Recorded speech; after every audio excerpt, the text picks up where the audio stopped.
जापानी लोग भारतीय लोगों को अपने घर क्यों नहीं बुलाते हैं? जापान में साल भर से ज्यादा समय से रह रहे एक भारतीय व्यक्ति ने जापान में एक अजीब बात देखी कि उसके जापानी मित्र विनम्र और मददगार थे, किंतु उसे कोई भी अपने घर नहीं बुलाता था, बल्कि एक कप चाय के लिए भी नहीं।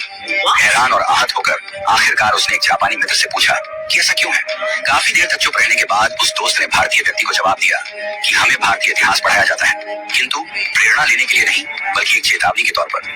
ये सुनकर उस भारतीय व्यक्ति ने हैरान होकर पूछा, क्या चेतावनी? भारतीय इतिहास चेतावनी के तौर पर पढ़ाया जाता है?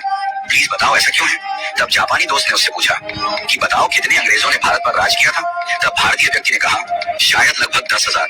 जापानी व्यक्ति ने गंभीरता से सिर हिलाया और पूछा उस समय भारत में 30 करोड़ से ज्यादा भारतीय रहते थे, है ना?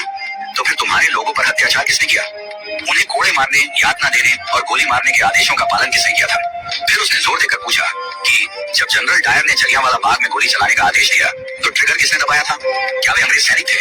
नहीं, वे भारतीय थे। किसी ने भी जनरल डायर पर अपनी राइफल क्यों नहीं तानी? एक ने भी नहीं।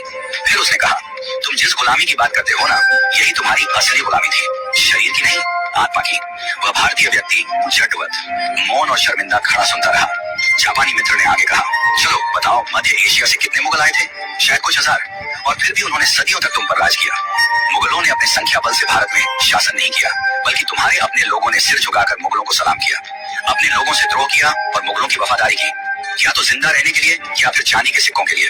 तुम्हारे अपने ही लोगों ने अपना धर्म परिवर्तन कर लिया, अपनी बहन बेटी मुगलों से ब्याह दी। तुम्हारे ही लोगों ने तुम्हारे नायकों को अंग्रेजों को सौंप दिया। बताओ चंद्रशेखर आजाद के साथ विश्वासघात किसने किया था? वे अल्फ्रेड पार्क में छुपे हैं। ये खबर अंग्रेजों को किसने दी थी? भगत सिंह को, उस समय के बड़े राजनेता जो अंग्रेजों से अपनी बातें मनवा सकते थे। उनकी अनुमति के बिना फांसी पर चढ़ाना आसान था क्या? जो कि खुद को देशभक्त कहते थे।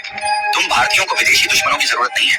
तुम्हारे ही लोग सत्ता, पद और निजी लाभ के लिए बार बार तुम्हें धोखा देते हैं। इसीलिए हम भारतीयों से दूरी बनाकर रखते हैं।